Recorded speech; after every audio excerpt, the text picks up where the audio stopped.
Hello, and thank you for joining my talk, The Pentester Blueprint, a guide to becoming a pen tester.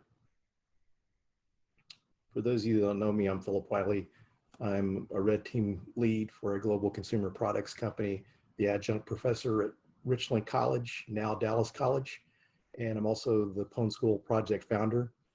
I created the Pwn School project as a way for my students to continue their education. My very first semester, a lot of students were finishing up class and they were wanting to know what to go do from here. And also had some other people in the community wanting education in offensive security practices. So I started the Pwn School project as a way to extend education. So on this slide, you see my career broken down. So I've been in IT and InfoSec for over 22 years.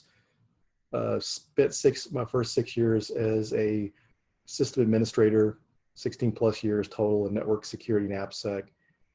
This is including the pen test career. Out of that, 8.5 years I spent as a pen tester, and the first 5 years as a consultant. I break this down because if you're wanting to become a pen tester, you kind of see what I did to get into it. And I'm also the co-host of the podcast, The Uncommon Journey, hosted on ITSP Magazine with Chloe Mustagi and Alyssa Miller. So kind of go back even further in my career, before I even got into IT.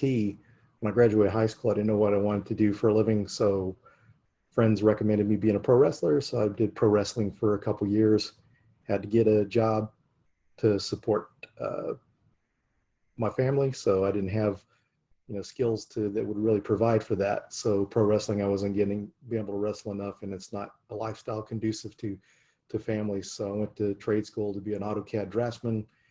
And during my AutoCAD career, I found out about system administration. It seemed a lot more interesting to me than AutoCAD. So I made the switch to system administration, and eventually moved into InfoSec, spending the first part of my first year and a half doing network security, and then moved into AppSec is where I found out about penetration testing, and then moved into penetration testing.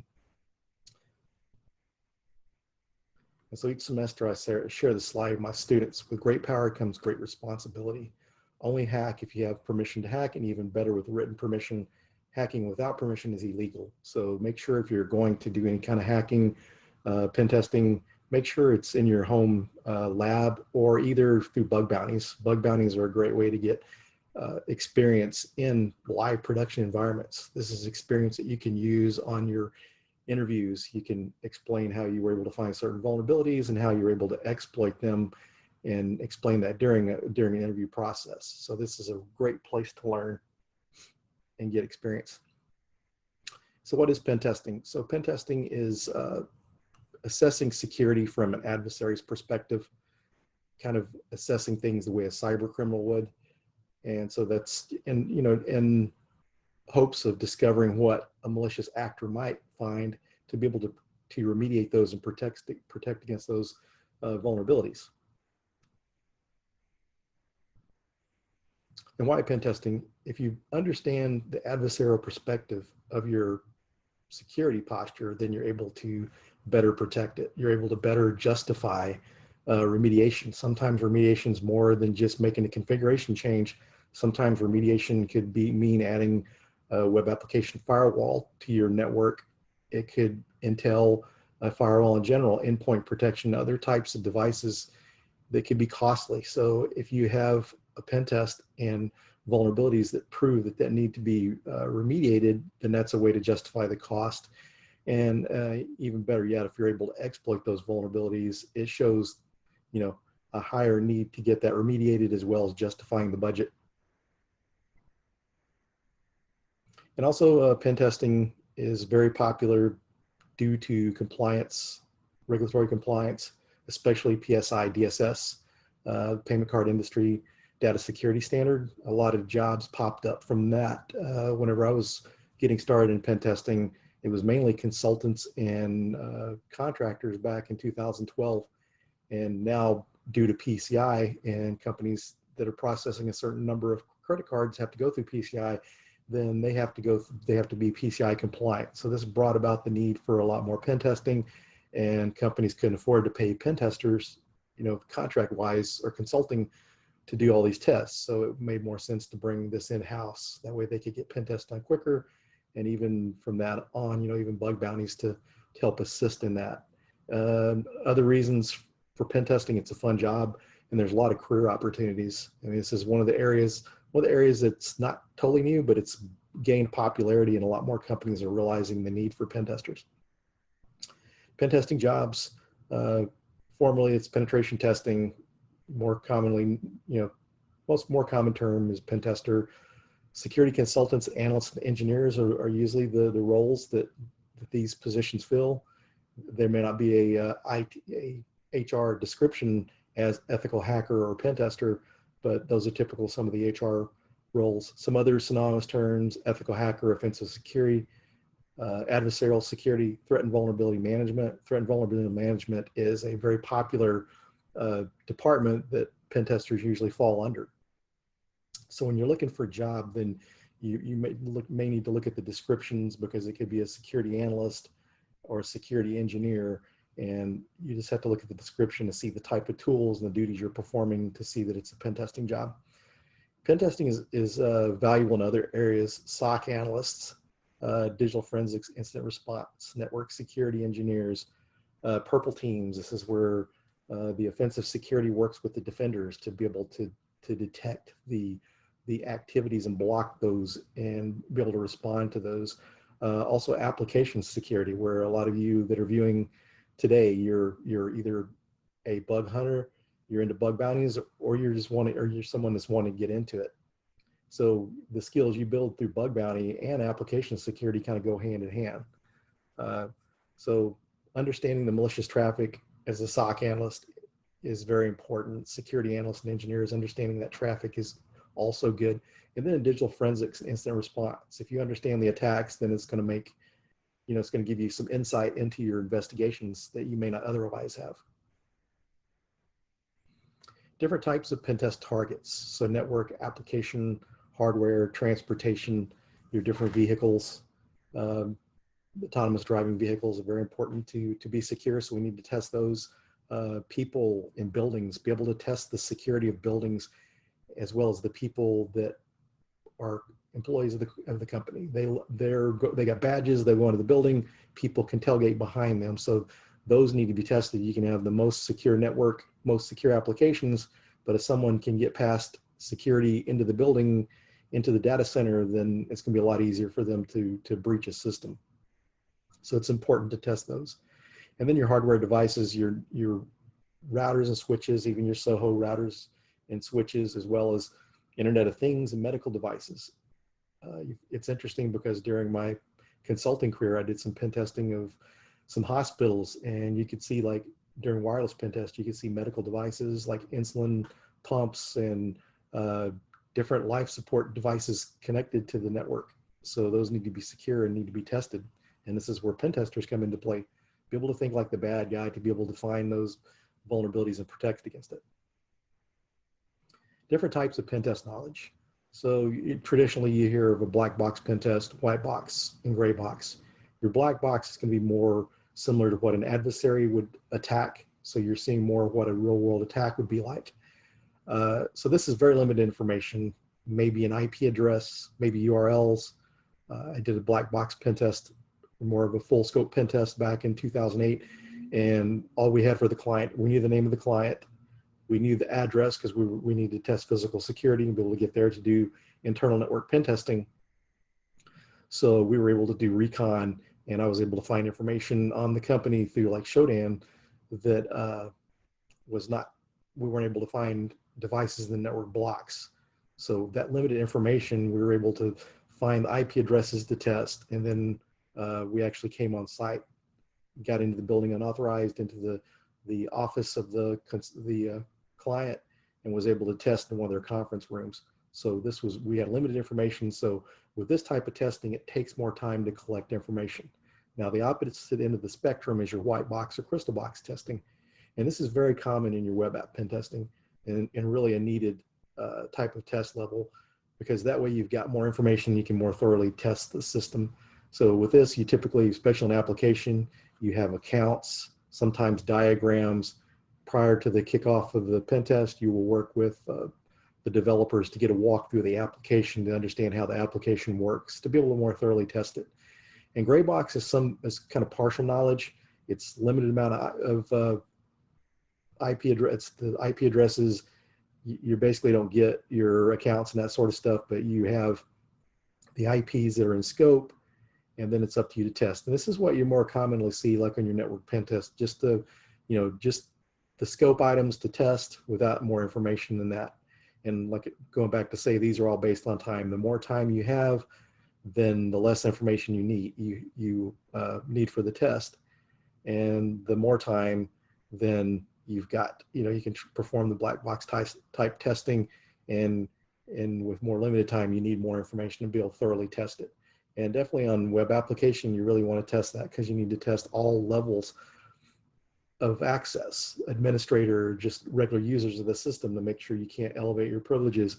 And even administrators don't need to be able to see account information or social security numbers. So be able to test and make sure certain data can be accessed and certain levels of privilege can be escalated to. And so different types, these are actually testing depth, are actually different steps. Some of these are part of a pen test, but as you notice the items, it says in red, not a pen test. These first two items, although they're included as steps in a pen test, they're not a pen test. Vulnerability scanning is just running Nessus or Nexpose, or running the vulnerability scanner within Burp Suite. You're looking for vulnerabilities. This is a way as a pen tester to pick those vulnerabilities up quickly and spend your time on more important stuff. But also vulnerability scans are routinely done by a group within organizations that do just vulnerability scanning. And so what you do is they run the scans periodically, every 2 weeks to a month, maybe even weekly if you have the bandwidth to be able to test that many systems, and you're able to find the low-hanging fruit and get those remediated. But in a pen test, this would be like one of the first steps you do in a pen test. So vulnerability assessments is the next level after your vulnerability scan. On your vulnerability assessment, you're going through and looking at those vulnerabilities, and you're validating them to make sure they're not false positives. Sometimes your vulnerability scanners are going to find false positives, so you want to make sure you rule those out. And you can also run other tools, do more manual testing during the vulnerability assessment phase. This is still not a pen test, but this is just a vulnerability assessment. Sometimes clients will request a vulnerability assessment. They don't want you to do a pen test because they don't want you to exploit the systems, because they're worried about taking the systems down, making them unavailable.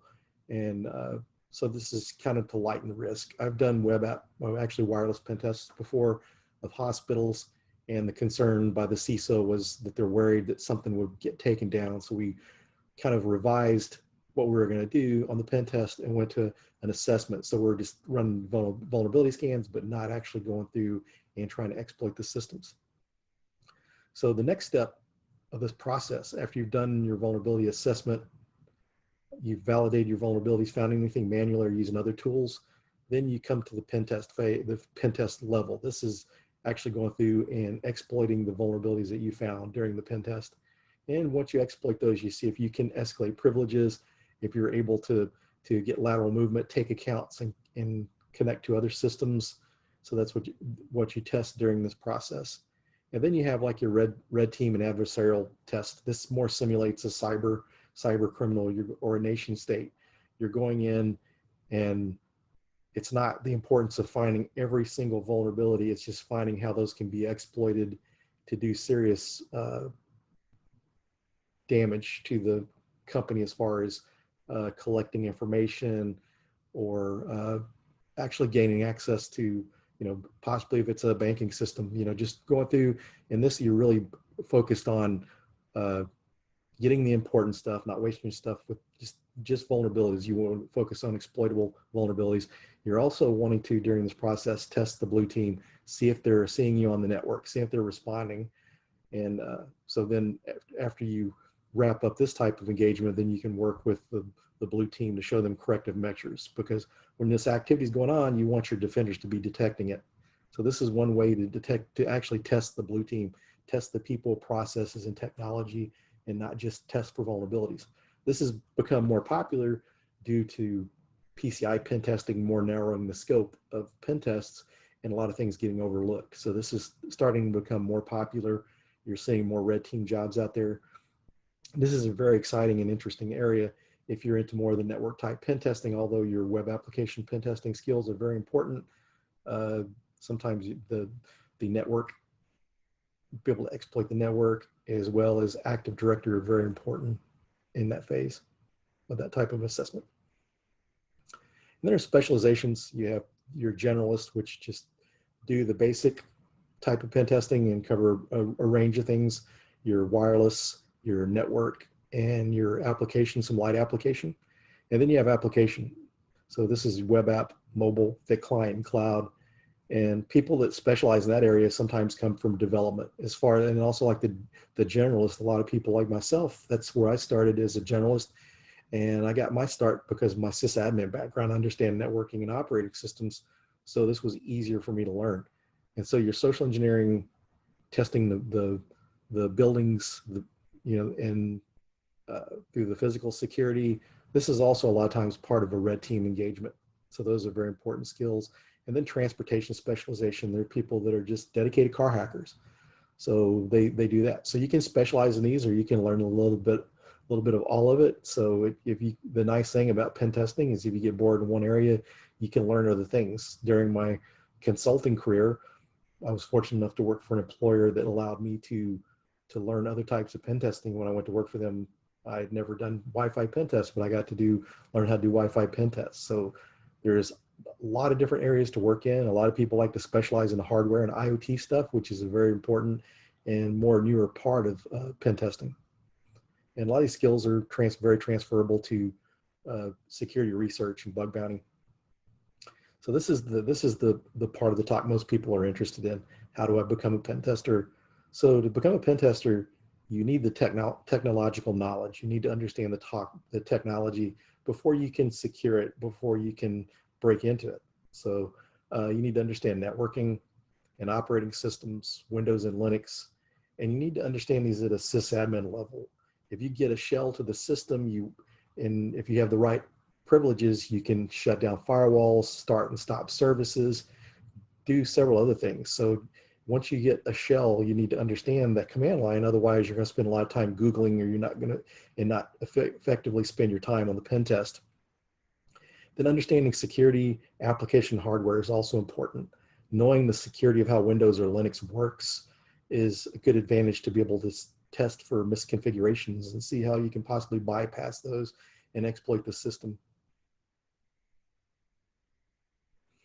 And so also once you have the technology part of that foundation, then you're going to need the hacking experience. So hacking knowledge through classes, conferences and virtual conferences like this, meetings, meetups, self-study through your home labs, videos, tutorials, blogs and articles on Twitter. There's a lot of good people out there that are sharing some great information on Twitch, for the streaming, or on YouTube. A lot of good information out there. In Twitter, InfoSec Twitter. There's a lot of good security researchers and bug hunters on Twitter, and pen testers, red teamers that you can follow, that you can pick up information from. When I was getting started out in security prior to Twitter, we would go to blogs and articles to get our information, or magazines. And now we're the luxury of the researchers. When they create a new tool, it's out there quicker. We're able to get that information sooner this way. And so to become a pen tester, you also need to develop the hacker mindset.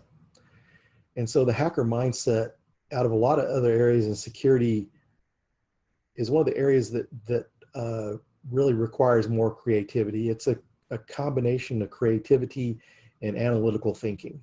It's kind of similar to troubleshooting. So if you ever think about, if you installed an operating system, you install Linux for the first time and everything went well, then you go back and install another time and you have a problem with it. Then you have to troubleshoot. It's more difficult. But after you've installed something and learned how to troubleshoot it, then you know what to do next if you run into this problem. And that's the same thing with the hacker mindset.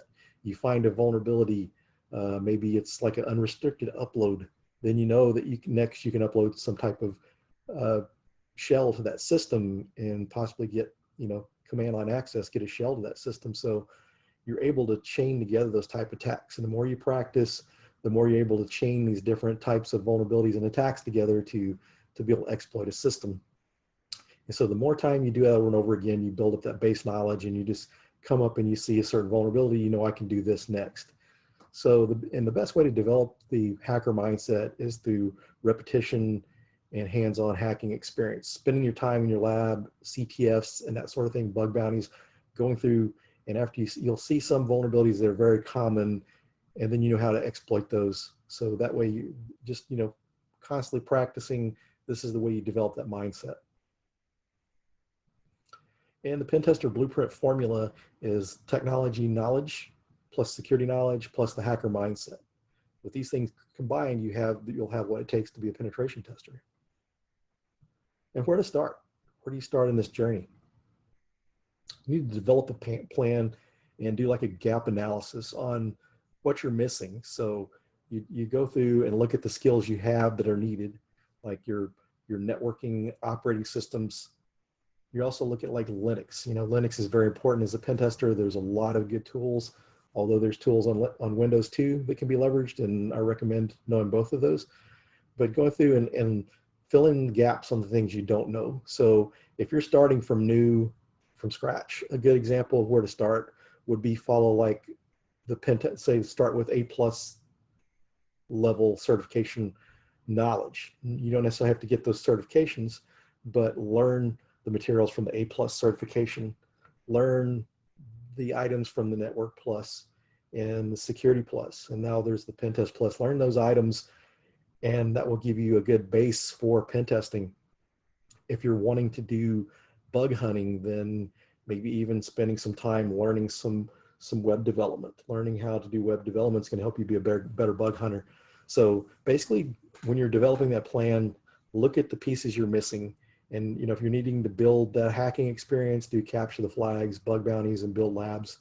And no matter what level you're at, build a lab. If you're in IT, then you know you're going to have some basic skills. So gain your Linux skills, your security skills. If you're in InfoSec and you haven't worked with Linux, learn Linux. Or say like you've got a good base knowledge, but you're lacking the hacking piece, then that's really what you're going to want to focus on. And so labs, so you need a lab when you're doing, you know, learning to be a pen tester, and even when you're an experienced pen tester, security researcher, you need a home lab so you can test your POCs or your proof of concept code. So if you have an exploit and you're doing a pen test on a production network, it's good to have a lab to be able to test these exploits in, because sometimes exploits have adverse reactions and they could take down a network, take down a system, make it unresponsive. And you want to make sure during your pen testing, you're not crashing systems. That's very important. So having a lab to be able to test that in is important as an experienced pen tester on all levels. I still do that as well. If you find a new hack out there, some new exploit, set it up in your lab and test it out and see if it works.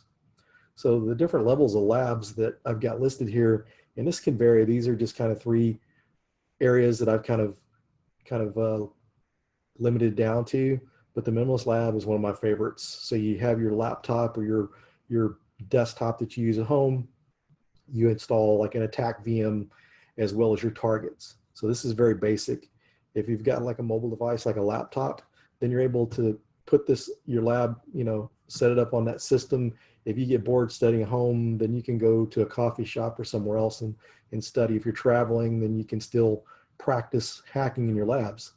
And then your dedicated lab, you can have like a dedicated system with your vulnerable VMs on it, and then just have your attack system set up, your system you normally use on a daily basis. That could be your attack system, and that way you're going across a network. So that simulates, you know, the going across a network piece of it.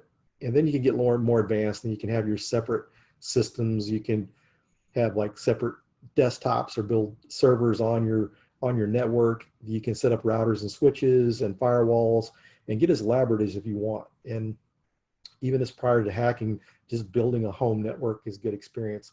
One of my very first pen testing jobs, my manager, who had been pen testing for quite some while, always recommended a team. He really wasn't telling us to go out, take pen testing courses or go to the conferences and stuff. He said, build something. You know, if you understand how to install Apache web server, and you understand the directories where things are contained, understand the security, And what happens if it's not set up right, you understand how to breach that. So learning how to build stuff is a good way to learn as well.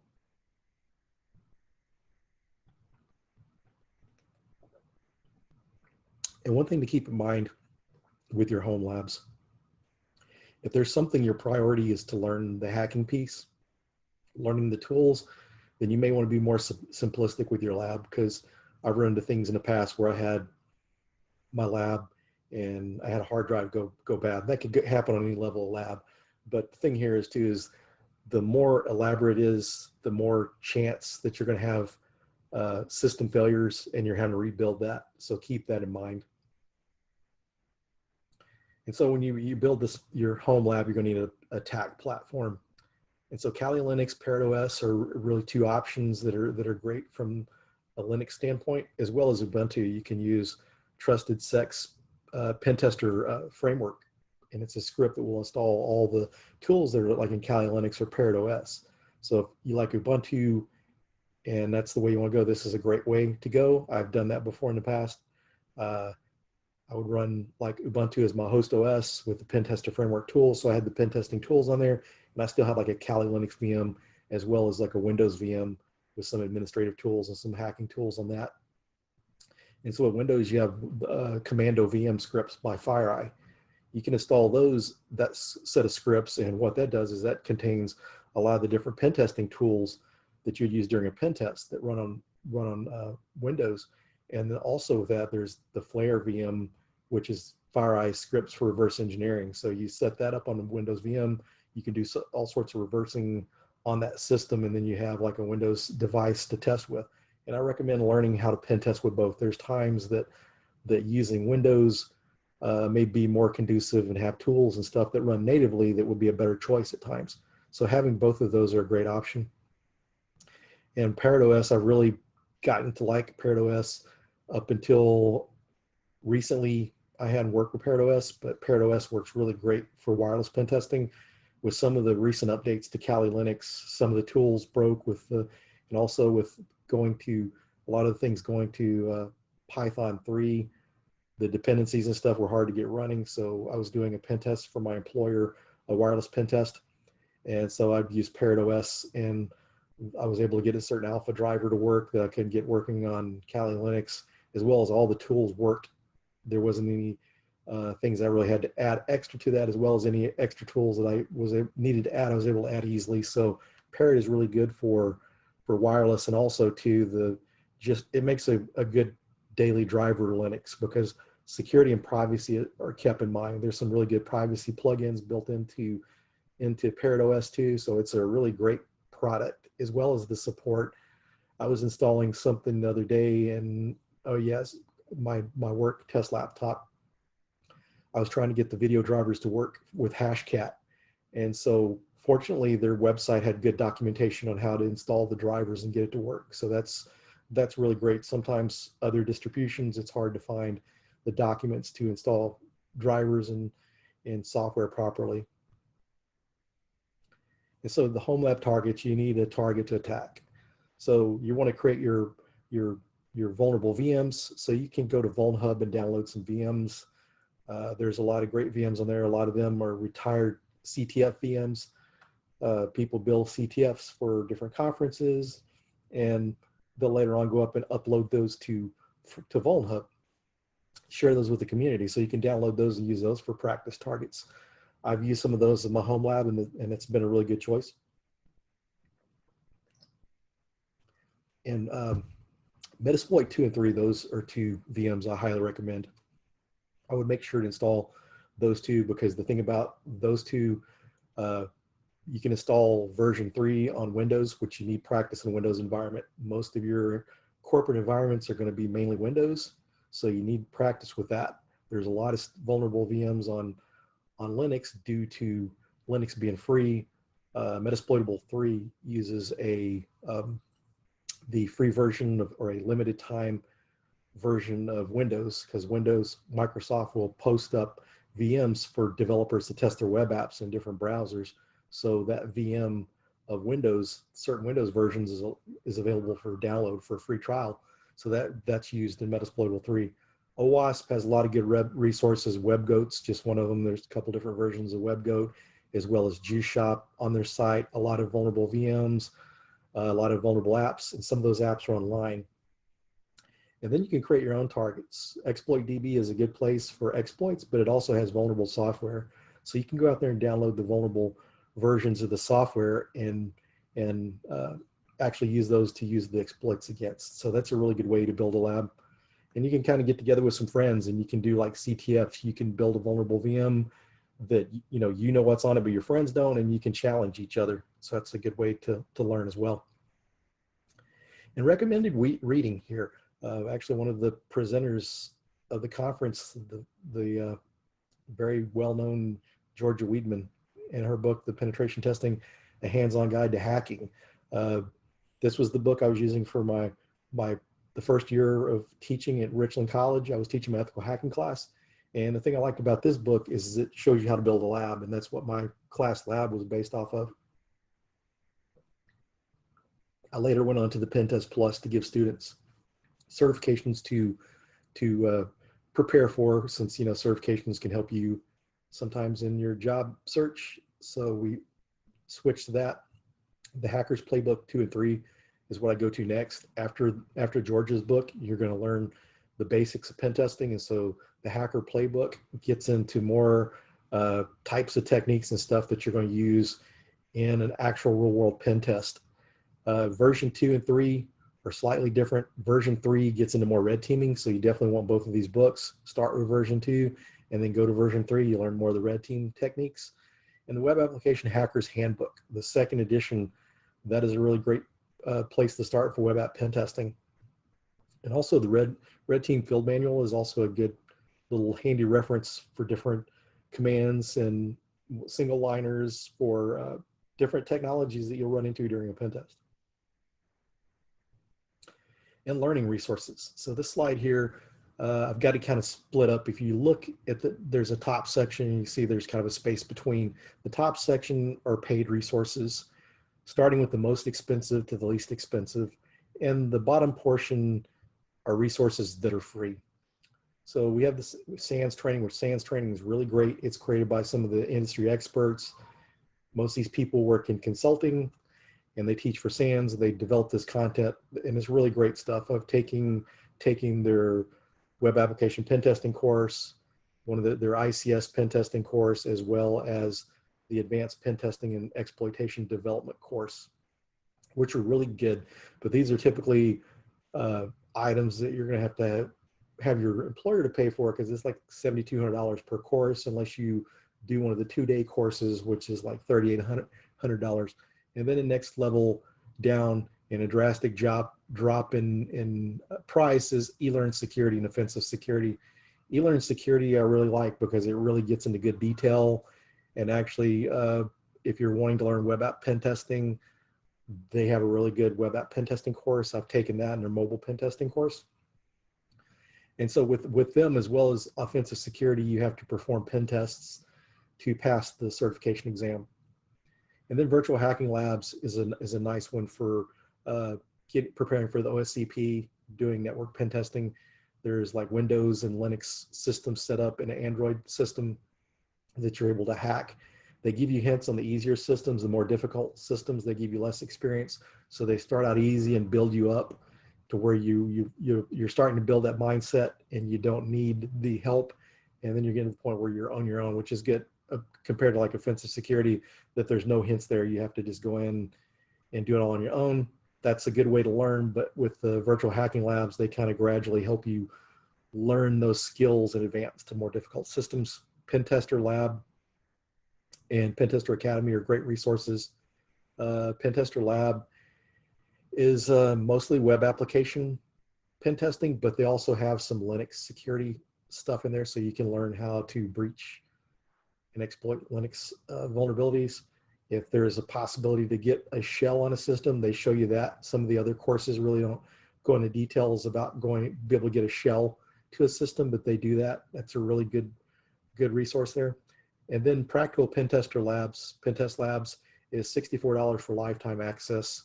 I believe it's mainly, if not all, Linux systems. You have a VPN access to environment. And there's probably about 12 to 20 systems. And it's a really good resource to learn there. Then also you got your resources from your bug bounty companies like HackerOne and BugCrowd. BugCrowd University has some videos and some tutorials on there, and HackerOne has Hacker 101. This is a great resource. There's an online CTF, so you're actually getting something to practice those skills against. So that's a really great way to learn. The SANS pen testing blog, they have a lot of cheat sheets out there and little tutorials on how to use certain tools. And hackingtutorials.org is created by the creators of Virtual Hacking Labs. There's different tutorials on how to use Nmap. Metasploit, different tools and techniques. That's a great place. Cybrary has some free content. Web Security Academy from the creators of Burp Suite and Web Application Hackers Handbook. Portswigger.net, the Web Security Academy on there is a real good place to learn web app pen testing. They put instead of updating the Web Application Hackers Handbook, they put the content online, updated, as well as online labs. It's totally free and a good place to learn. It's good for anyone from entry level, just learning, all the way up to advanced pen testers. And then you have OWASP.org. You have the OWASP testing guide, as well as the OWASP top 10 and other great resources on there, vulnerable VMs. And then Hack the Box is a good resource, as well as Over the Wire CTF and Under the Wire CTF. Over the Wire is Linux based, and Under the Wire is Windows and PowerShell based. And to get access to these resources, if you go to my website, thehackermaker.com/learning-resources, you can find these links there. And certifications. So certifications are important. Make sure you understand the technology. Make sure you understand the content. Don't just memorize it, because this information is going to be important on an interview. The more you know this stuff, the better you're going to fare in a pen tester interview. Your entry-level certs are your CEH and Pentest Plus, HR people that do work with the government. CEH is a DoD cert, so that one's a good one to have with companies that do work for the government or working for the government. And then you get into your intermediate and advanced certifications, and these are ones that are really going to help you with pen testing jobs. The SANS GPen, the Offensive Security OSCP are two of the most popular certs you'll see for pen testing jobs, along with the Web Application Pen Testing cert from SANS. And then your advanced certs, the GXPN from SANS, and then OSCE from Offensive Security. And as far as the OSCP and GPen, these are similar certs, but there's hands-on labs where you actually have to perform a pen test and hack systems to pass those exams. And that one's pretty good because that kind of shows a little more technical competency and not just knowing the knowledge, but knowing how to apply the knowledge. And all the offensive security certifications are that way, but the SANS certifications are a lot of good knowledge to learn there and well respected in the industry.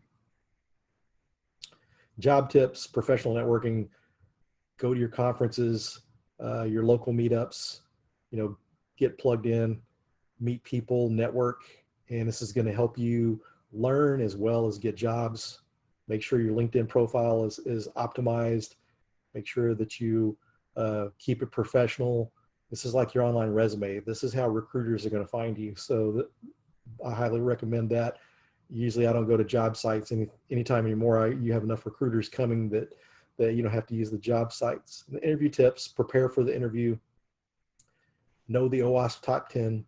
The OWASP top 10 vulnerabilities, no matter if it's a network or web app pen testing job, you're going to get asked questions from the OWASP top 10. So understand those, the different variations of like cross-site scripting or SQL injection and how to remediate those and prevent those items. So know that. And then know the basic stuff like the 3-week TCP handshake and the OSI model, because sometimes your management types, they've been so removed from technology, these are the things they still remember and understand, and they want to make sure you know the basics. So going into the interview prepared, you're going to have a lot better job, a lot better chances of getting a job and doing well in the interview.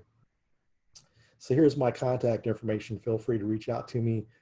I'm very active on Twitter, on the InfoSec Twitter, so reach out to me. I'd be happy to help you out. And so thanks for attending my talk.